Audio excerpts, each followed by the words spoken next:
You're not the first man I stopped in the tracks. All joking aside, I really want to extend my sincere sympathy and that of my Sinn Féin colleagues to the family of the young woman and her 2 children who lost their lives in the unfolding tragedy in Clondalkin this morning. May they rest in peace. Sonas daoibh Lá Idirnáisiúnta mBan. Happy International Women's Day to everybody here, including the men. I want to congratulate all of the women who participated in the recent elections in the North, and I want to congratulate as well all of those who got elected and the 40% of successful candidates in my own party, which were the 11 women who got elected. I think it's a great achievement, and I think it is certainly a sign of progress. But this is a time for us to reflect on what it means to be a woman in Ireland today. This week we have been reminded again of how women and their babies were treated by society, by state and by religious institutions. And we would all like to think that this discrimination, marginalisation and alienation of women no longer exists, that it's a thing of the past, that we all know better now, that religious orders no longer have the power and control they once had.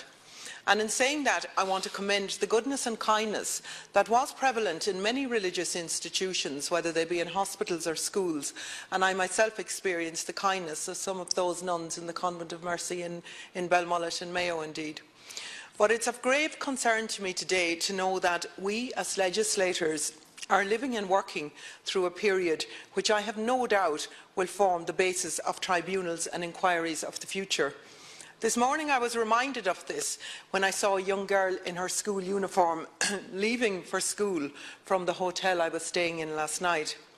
In 20, 30 and 40 years' time, will this girl come back and ask us, why did I not deserve a home? Why did I have to live in a hotel room? How could I have been expected to fulfil my true potential when I didn't have a place to do my homework?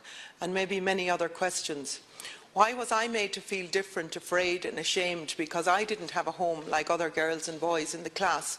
And I wonder what answers and legal terms we will come up with in the future to answer those. It's not those whose economic policies wrecked the heart of our country and those who now refuse to put it right. Are those not the people who should hang their heads in shame?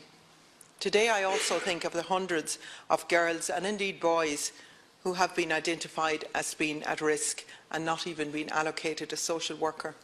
When they ask why didn't anyone come to save us from neglect and abuse and fear, what will we say?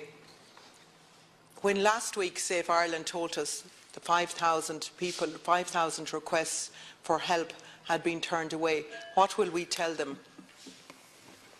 Do you think we'll get away with telling them we needed to pursue the policies that creates an ever-increasing number of millionaires and billionaires, but we couldn't find the money to keep them safe? Happy International Women's Day. Thank you. Senator Dolan.